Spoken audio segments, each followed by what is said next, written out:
Por que caiu o Império no Brasil? Ah, essa é fácil. Essa é fácil. O Império caiu por conta da abolição da escravatura. E é fácil de provar isso.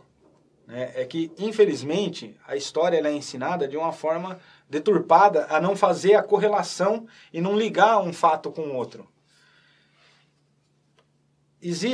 Foi liberado pelo Senado há pouco tempo, as falas do trono.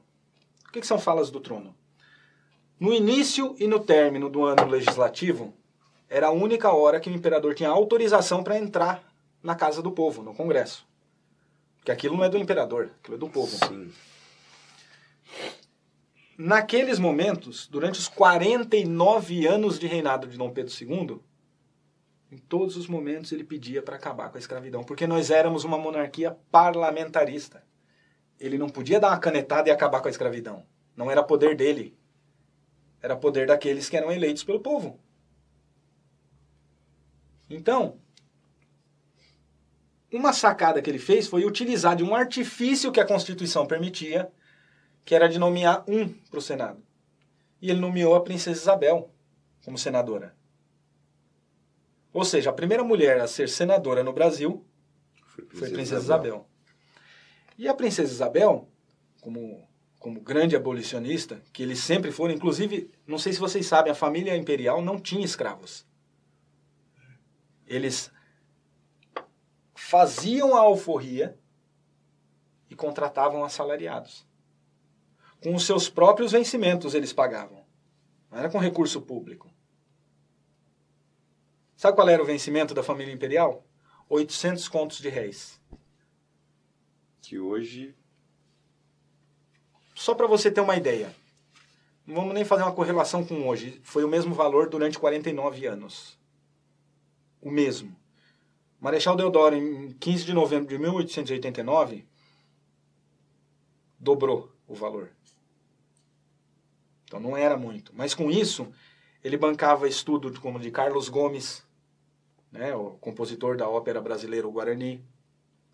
Bancou o estudo do próprio Deodoro, que inclusive por isso ele morreu de vergonha, né, expulsando o imperador, seu amigo, por conta de uma mentira que contaram de um amor que ele havia perdido. Quer dizer, é um chifre... É um chifre que gerou a nossa república. Você sabe dessa história? Não, essa história eu não ouvi. É interessante. O Deodoro, ele havia perdido uma disputa amorosa no Sul. Agora eu não lembro o nome, mas para um outro político. E aí, disseram para o Deodoro, que estava doente, acamado, em 15 de novembro, que o imperador iria nomear como primeiro-ministro esse desafeto dele. Deodoro levantou da cama e falou assim, não, esse não, todos menos esse. Foi lá e deportou a família imperial.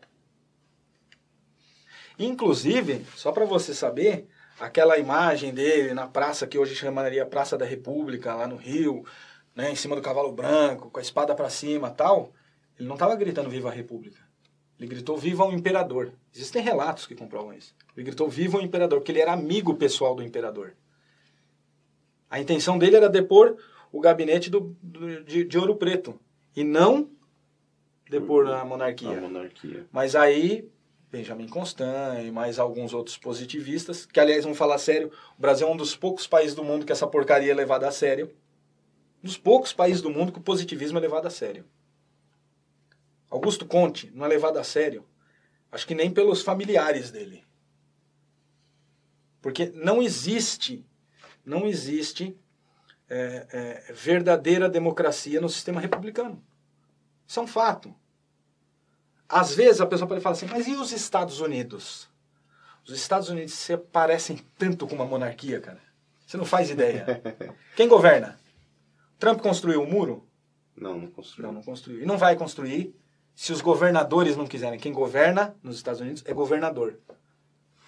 O presidente, ele representa a nação e faz algumas macroações. Nada mais que isso.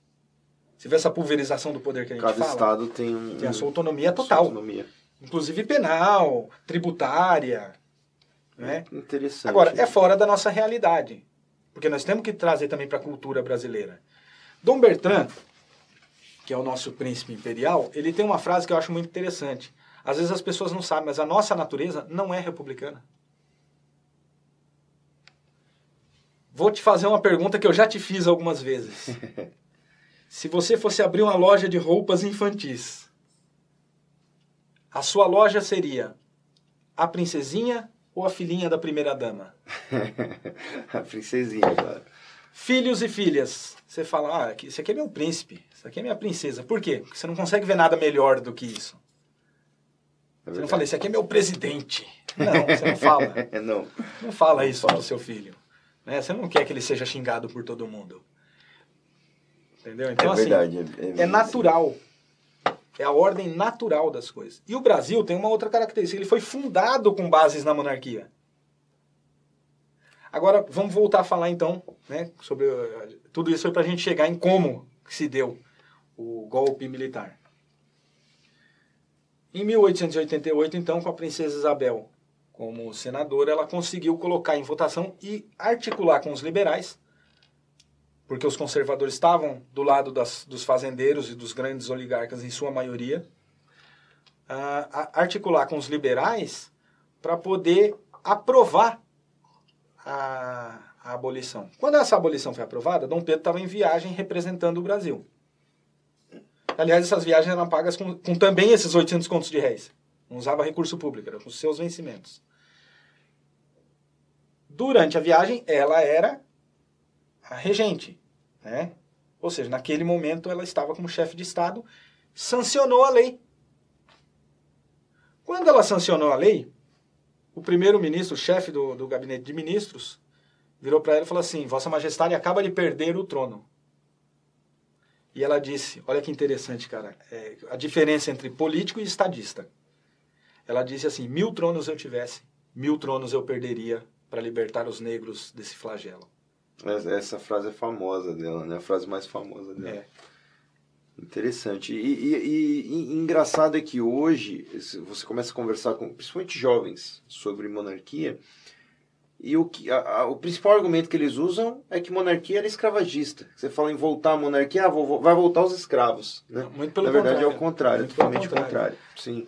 E não só perderam a mão de obra gratuita, como perderam também o investimento, porque né, eles pagavam por esses escravos, eles tinham muitos escravos, então era um valor alto empenhado ali. Sim. E não teve nenhuma restituição. Não, e a família imperial se recusou a pagar por seres humanos.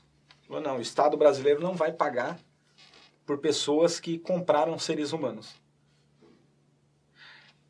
Também existe um outro fato interessante, que muita gente fala assim, a família imperial levou todo o nosso ouro, né? Depois de terem sido exilados, né, tirados do palácio e levados para uma fragata, a fragata Alagoas, né, e ficaram lá 3 horas da madrugada, para que ninguém visse, porque não sei se você sabe, Dom Pedro tinha em torno de 90% de aprovação popular. Então o povo poderia se revoltar. Sim. Então, por conta disso, eles fizeram tudo isso de madrugada. Deixaram ele na fragata, e alguns netos estavam em Petrópolis. Então foram buscar. O avô do ex-presidente Fernando Henrique era um desses. E aí foi perguntado, e se eles se recusarem a vir? O avô do Fernando Henrique disse, matem todos. Essa é a base da nossa república. Você percebe que as mesmas pessoas já estão desde aquela época? Porque o que eles queriam era isso, o poder. A intenção era só ter o poder. Entendi. E esses republicanos de última hora que financiaram tudo isso foram os grandes oligarcas, porque eles queriam ser indenizados pelos escravos que eles perderam. Acabaram alguns sendo de outra forma, né? Da forma que a gente conhece hoje, sim, né? Que você... benefícios, cargos, leis... E não só isso. Se a gente for ver, o que a gente teve na República de democracia? 2 primeiros presidentes militares não eleitos.